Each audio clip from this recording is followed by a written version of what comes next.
Ce qu'on va envoyer à nouveau aux Ukrainiens, c'est un équipement dont on a peu parlé, mais qui compte, et qui pourrait compter encore plus. Laura Pouget, vous nous avez rejoint sur ce plateau. Bonjour. Alors que cette guerre de drones s'est intensifiée dans le ciel russo-ukrainien, et vous allez nous le présenter, cet équipement. Oui, il porte le nom d'un film de Luchino Visconti, mais il est de fabrication allemande. Le Guépard, que voici à l'image, est un char actuellement actif sur le terrain ukrainien et surnommé en effet le tueur de drones. Nos confrères de l'AFP ont suivi cet équipage dans la région de Kiev et voici ce qu'en dit son commandant. En ce qui concerne le travail, la machine est très efficace. Elle se débrouille particulièrement bien avec les drones kamikazes qu'elle fait éclater comme des graines. Livraison, vous l'avez dit, très opportune, car les Russes semblent avoir rattrapé leur retard dans la guerre de drones qui caractérise ce conflit et s'organisent d'ailleurs pour massifier leur production. Regardez, selon les services de renseignement américains, les Russes auraient commencé la construction sur leur territoire d'une usine de drones kamikazes du type des Shahed 136 de conception iranienne et d'une portée de 2500 km qu'ils utilisent déjà depuis des mois, notamment sur les villes ukrainiennes, pour tenter de détruire leurs infrastructures et de terroriser leur population. Ici, vous voyez un immeuble d'habitation explosé par un de ces drones à Bilatserkva. C'est au sud-ouest de Kiev, c'est-à-dire bien loin, très loin de la ligne de front.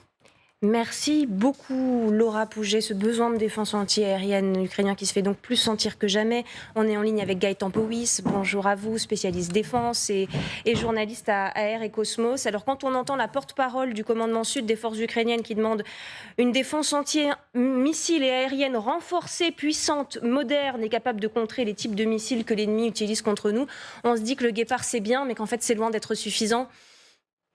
Oui, vraiment. Donc le Guépard a fait ses preuves. Et c'est même a même étonnamment fait ses preuves en Ukraine. Et il y a d'autres systèmes. En fait, le Guépard, ce qu'il faut vraiment dire, c'est un système antiaérien très courte portée.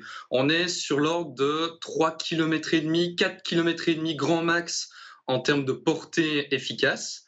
En revanche, il faut pouvoir assurer tout le spectre, il faut pouvoir assurer la courte portée, la moyenne portée, la longue portée face aux menaces qui sont très, très diversifiées. Vous venez de parler des drones en termes de Guépard, donc il a prouvé, encore étonnamment, qu'il pouvait détruire des missiles, mais il faut pouvoir viser à longue distance parce qu'il n'y aura pas assez de Guépard pour pouvoir effectuer une muraille de Chine de Guépard pour pouvoir détruire l'entièreté des systèmes russes. Donc il faut vraiment avoir une diversification dans tous les systèmes qu'il faut livrer, et ce en grand nombre.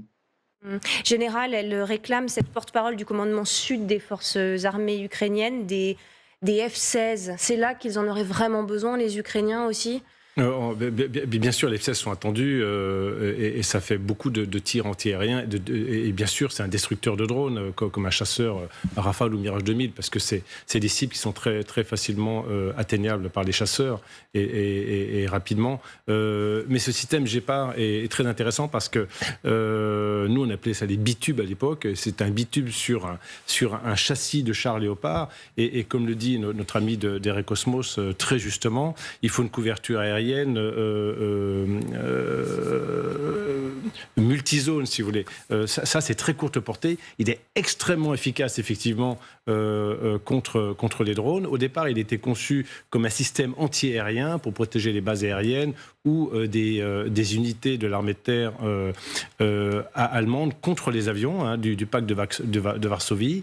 Et il se trouve que c'est relativement un char ancien, mais qui est très opportun et très adapté, si vous voulez, à la défense antiaérienne contre ces drones. Malheureusement, il n'y en a pas assez. Oui. Et bien sûr, parce qu'on ne peut pas protéger l'ensemble du territoire, comme disait très justement notre ami, c'est un char courte portée et bien sûr, il faudrait une zone, il faudrait de multiples moyens de défense antiaérien pour couvrir l'ensemble du territoire ukrainien, ce qu'aucun pays au monde n'est capable de faire aujourd'hui.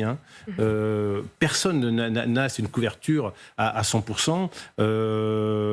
Et d'ailleurs, ce conflit nous interpelle nous aussi en France, parce que on n'a pas mis la priorité au système de défense aérienne. On en a des excellents, hein, comme les Crotales, comme les Iris, ce qui était développé aussi les SAMPT. Mais par exemple, on n'a plus ce genre de matériel. Or, contre le drone, à un endroit donné, c'est extrêmement efficace.